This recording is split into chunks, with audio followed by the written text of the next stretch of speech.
Hello and welcome to this early access update for Titan Quest 2. In this release, we are adding the Forge Mastery as well as Relics and Charms. The Forge Mastery bestows upon you some of the blessings that the god Hephaestus has. Your fighting style will be backed up by your mechanical inventions, as well as near divine, albeit temporary enhancements to your gear. All this is made possible through the divine cores which you will be collecting from fallen enemies. It won't be so much your character directly dealing damage by whacking people, but rather your fancy kit or even your enemies themselves will do that for you. As you might suspect, the devices you see here are indeed the simplest types of summons in Titan Quest 2.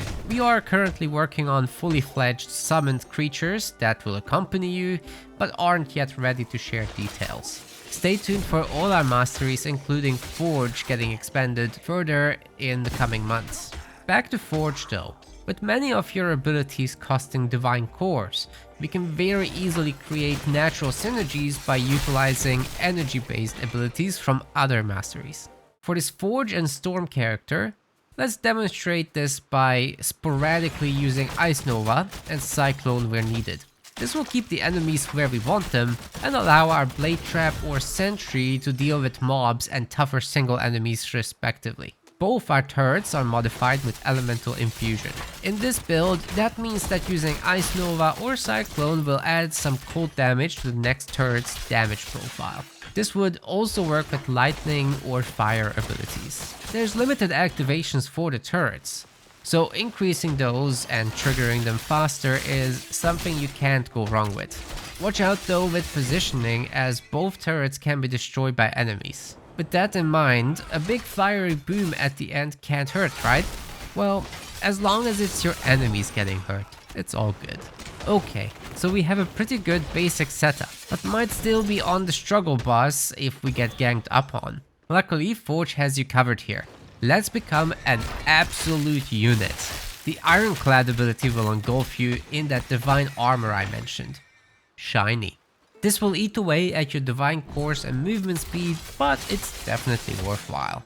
It gives your turrets and other abilities the time they need to do their fine work. If any poor unfortunate soul decides to strike you now, you could be launching armor shards at them or just straight up reflect damage, among other options. We can further lean into this with passives as well, so that the combination of your summons, your retaliation damage, and your potential to just absorb damage in general creates a feeling of near invincibility. Not enough mobility for you. That's kind of an intended weakness of the mastery, but Blink is right there to fix that in Storm.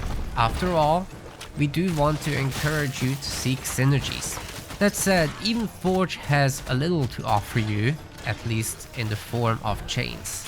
Can't easily get to your enemies? You go and tell them to get over here. Right into the field of turrets you have set up.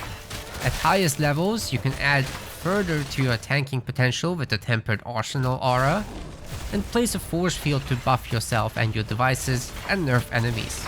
After some time, you'll probably have found relics and charms during your adventures. Much like in the first game, these are shards that can enhance your items, adding basically further affixes to them. You find each of them as a fragment and get a completion bonus upon merging 3 of the matching type together. Charms are specific to certain types of creatures, while relics are rare extracts of divine nature. You will note their completion bonuses differ significantly in power, heavily skewed in favor of relics. As an example, the Boarhide charm makes a return.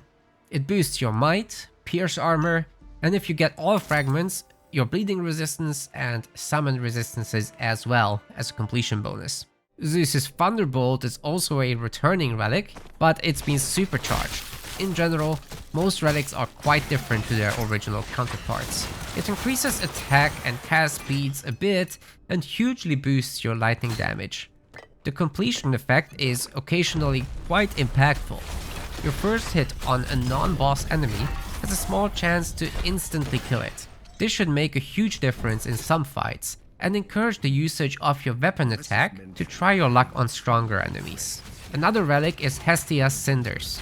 This one buffs your damage over time, fire damage, and burning ailment. Its completion bonus helps you apply the burning ailment more often, and slows burning enemies as well, while also increasing your maximum burning stacks. No one person can wield too much of this kind of power all at once. As you level up, you will be able to add more and more relics and charms to your gear. While there is no hard cap on charms, for relics there will be an upper limit of 3 of them. Sharing is caring, so don't forget to send some spares to your other characters or those of your friends. We are initially adding 20 charms and 19 relics. Plenty of combinations for you to try out. There are many more coming in the future as well.